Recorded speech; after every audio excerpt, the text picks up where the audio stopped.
Hello, and welcome to the 6-5 Summit. I'm Shelley Kramer, one of the founding partners and a principal analyst here at Futurum Research. And on behalf of my team at Futurum and the team at Moor Insights and Strategy, welcome. We're so glad to have you. In this spotlight session, Futurum's Daniel Newman sits down with Sheila Jordan, Honeywell's Chief Digital Technology Officer, and their conversation today centers on the aggressive transformation that we're seeing across enterprises today. No surprise to you, right? They also explore technology trends that we're experiencing as a result of the explosion of data, and their conversation dives into some insights about how this will impact the future. I don't know about you, but this is one conversation I think is going to be really fascinating.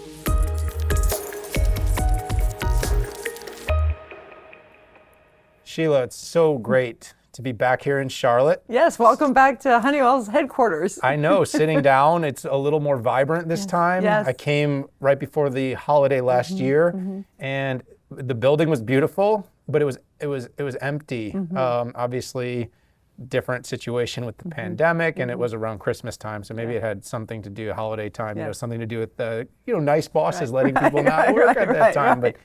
But it's great to be back. It's great to sit down with you again. And it is great to have people back in the office. The building here is just humming, and it's fun to see all the collaboration and diverse celebrations. It's very fun to have everyone back. Yeah, and this time I get to have you as part of our 6-5 2022 Summit, so we're really glad. And I want to, one of the reasons I've always enjoyed our conversations is, oftentimes as analysts, we spend a lot of time thinking about how the technology reaches out to the vendors' customers. And you think about that a little bit in your role leading the digital transformation of Honeywell, but you also think about it from an internal standpoint. So we get that real world hands-on view when we talk, because you're in the, you're not maybe spinning up the workloads, but you're close to it, and you're thinking about the technology, you're thinking about which partners, vendors, the ecosystem, and I think so many of our audience out there is curious about kind of people in your role and what you're doing. So I want to start there, because now you're about 2 years in,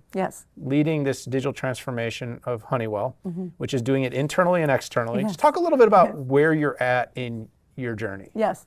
So one of the things that I joined Honeywell is because Darius, our CEO, and the management team had a really aggressive and very inspirational agenda around digital transformation. And yet when I joined, I realized how aggressive that really was. So every single function and every single strategic business unit has a digital agenda. So right now we're in the process of deploying. I'll start first with the foundations of the technology.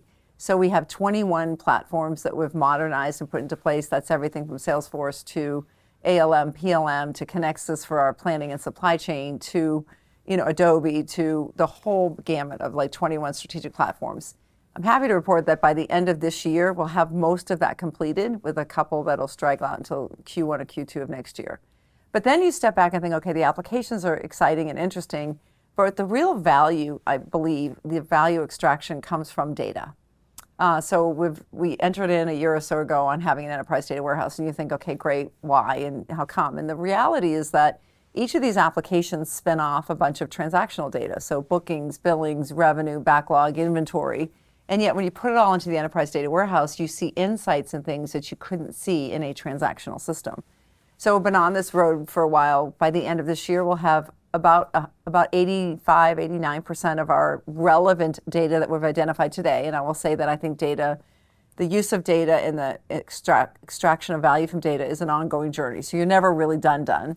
But we'll have about 89% completed in our enterprise data warehouse. So what does that mean? So that means for the first time ever, Honeywell has an inventory console. We can see and manage the supply chain and our inventory across the globe, across every single strategic business unit, across every single pieces and parts of what we're purchasing and buying. And as we all know, the supply chain is a challenge right now.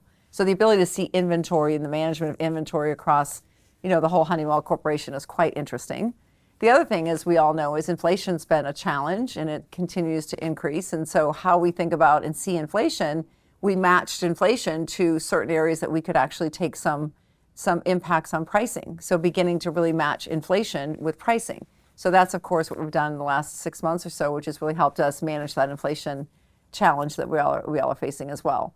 So for me, it's super interesting because we have every single function, every single strategic business unit, And so my vision, because I know we like to talk vision here, is that we really do become a data-driven enterprise. And I know that sounds cliche, but it really means that every aspect of what we do is really being run by the data. In fact, my long-term vision is, wouldn't it be interesting to have a company that we have no more Excel and no more PowerPoint, that we're literally running our business through the enterprise data warehouse in the data that is near real term and available at your fingertips. That's a very different way to run a company than historically.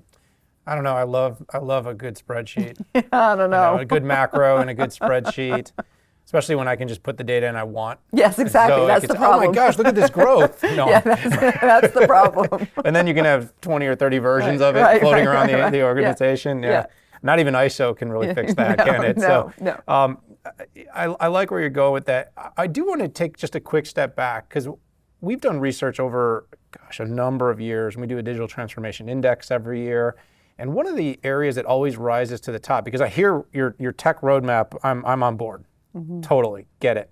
But one of the things that always rises, even more than budget, more than tech and constraints, is always culture. And so how are you sort of approaching that? Because Honeywell is a company, and we sat down with Darius. He did one of the keynotes here as well, and he's talking about all the initiatives, the breakthrough initiatives. But Honeywell is a company that's got a lot of legacy. It's got a lot of provenance. It's got it's also in some older industries.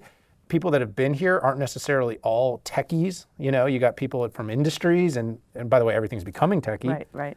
How do you create kind of a culture that embraces your vision? Well, I think first of all, I totally agree with you. I think the culture and bringing along the organization. So I've done this before in many companies, and to be a change agent and to drive transformation, you have to really show and demonstrate the value of what you're doing. And I know, again, that might sound a little cliche, but you've got to really bring the people and the employees along the path to show, if we did this new way using the technology or these new data insights, that it's going to be different. It's going to be a change play. But the reality is, here's the value that you're getting from it. So, and you got to also, the toy when our kids were little, that whack-a-mole toy that, all the clowns pop up and then you put them all back down again. Yeah. So I think sometimes in an organization, when you're driving transformation, you get everyone aligned and all of a sudden they're not. And then they're aligned and then they're not. So one of the things I think that translates quite well is to, again, show the value, define the value and the benefits that you're going to get from this. And then the other part is making sure that people all understand that. And people buy into the strategy and the vision when they understand it, and they understand what's in it for me. The final component is when you've got enough adopters and you've got enough people using the technology and it's delivering what you want and people are seeing the value, you have to decommission the old stuff. You have to take it out of the organization. And I think sometimes people leave that lingering for too long, because that will get your last adopters on board, is when you just stop, with enough communication, you just take out the old stuff as well.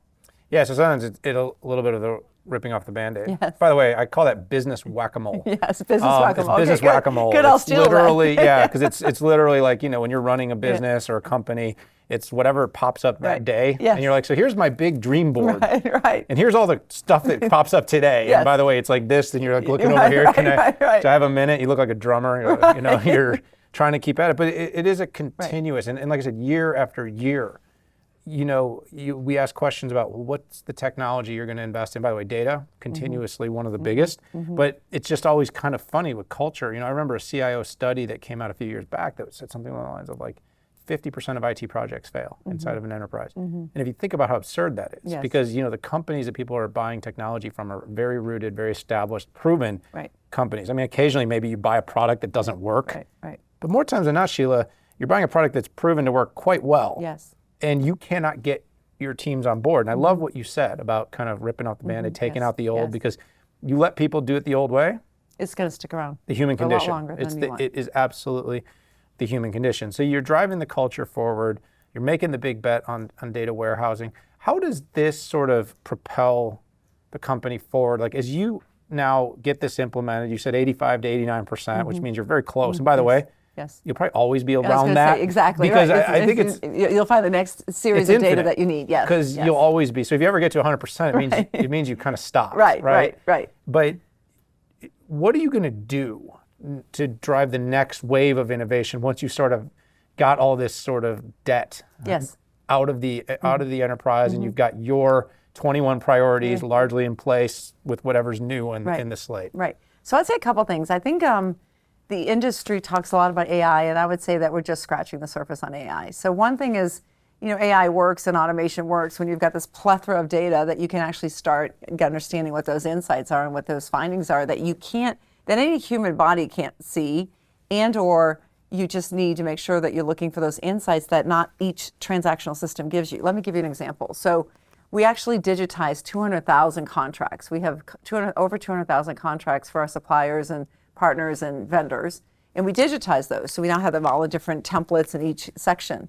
So when we actually looked at what the potential is for any kind of SLA or any of the agreements, we looked at where in these contracts was a pricing opportunity. Did we have built into the contract as terms and conditions? So we wrote a script. We used automation technology. We wrote a script to go scan the 200,000 contracts. We then, pumped out the areas that we had some opportunities to go take some pricing increases and implemented that in like 8 days. Now that would be absolutely impossible for human beings to go look at 200,000 contracts and to look at that specific template because we had digitized the work. So one of the things that we're going to do is continue doing is as we digitize the processes and as we simplify things, we now have another layer of just this AI and analytics and machine learning that, again, I think we're just scratching the surface on, which is going to give us these additional insights. The other thing I would say that we're really bullish on is really digitizing our customer experience. And as I say customer, you can imagine the variation we have with customers at Honeywell, everything between our aerospace customers to our oil and gas customers to people buying masks to our Honeywell Connected Enterprise. So when you think about the variation of doing customer segmentation, we're going to start really ramping that up and making sure that the digital experience for our customers is frictionless and seamless and intuitive, and they can get their information and find out where their products are and look for their renewals opportunities super seamless. So we're going to really start looking at the customer and supplier interaction in a much more sophisticated way. Yeah, that's a really interesting one, and maybe a quick follow-up there to sort of wrap up this conversation. But Sure. The word CX, I feel, customer experience. Yeah. It kind of, it's been democratized, and then to some extent it's been marketized, or I like to call marketecture of CX. And so, when you're talking to the world, every company. By the way, there was like a study about this. It was a few years back. I called it the 88 rule. 88. And it was that 80% of companies believed that they were able to differentiate themselves using customer experience. But yet when customers were asked the question, only 8% of them actually said that the companies that were saying this were actually differentiated. So in your mind, as you're taking all this data, you're doing this end-to-end, very prescriptive, very thoughtful, AI enhanced, what is going to be sort of the set you apart of the future? What are the things that you can do in your role to help Honeywell truly differentiate itself and drive next generation customer experiences? To me, it's when I think about digital, it's really a horizontal experience. So most companies are organized functionally, and most companies spend years improving and optimizing the function. Engineering, finance, marketing, sales, we optimize the function.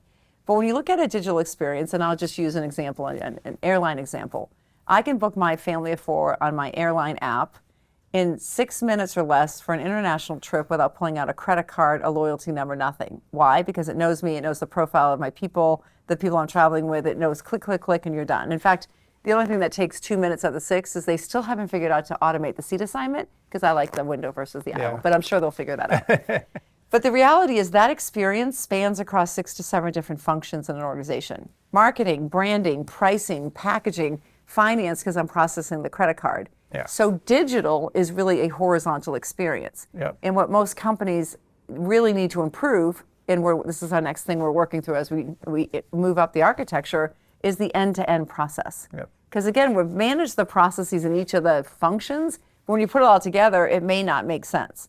So as we think about this new differentiated experience, it is about, I want to know you, I want to have a 24/7 relationship with you. I want the relationship is always on, it's 24/7. I want to recommend things to you. I want to make sure your renewal and your support is effective. So it really spans across not only the initial purchase, but throughout the entire relationship that's 24/7 and always on. Yeah, and it's really interesting you say that, because I think in the B2C space, we do it pretty well. Really well. I think in the B2B space, it's always been a little bit like, how is it that we've worked together for 10 years, but you have no idea when my birthday is? Is that like, because like we just don't prioritize those things, and we do these cross functions. Even in this particular business and industry, like as analysts, everyone's like, well, what do you cover? Right. What do you mean, what do I cover? I cover tech. Oh, but are you storage or are you know what I'm saying? Like the whole point, well, enterprises aren't transforming by technology set. Right. They're transforming horizontally to deliver the next generation of experiences. So that's how we think about it too. But it's complicated because you're basically, you talked about taking out the technology and just ripping it out. It's a little bit like ripping out the old behavior, starting people over and saying, maybe if we think about the interactions in a new way, and all the tech you're deploying could do this, Sheila, but it is going to take time. And if you are able to successfully do it, you could really be a bit of a pioneer in terms of how B2B, traditional, big iron companies deliver the future of customer experiences. Yeah, and I love how you said that, because to me, it's when I say customer, I really do mean customer, partner, supplier, all that we deal with. And you're absolutely right. It's going to require us to deliver a new, not even an interaction, but an experience. And we have to think about that experience. Yes, it's quite exciting. Well, that's great. Well, Sheila, I want to thank you so much for joining me for the 2022 6.5 Summit. It's great to get your internal insights and also to see how what you're doing inside the company is going to help change the way the company is seen on the outside. Excellent. Best wishes to you. Thank you. Thanks for visiting.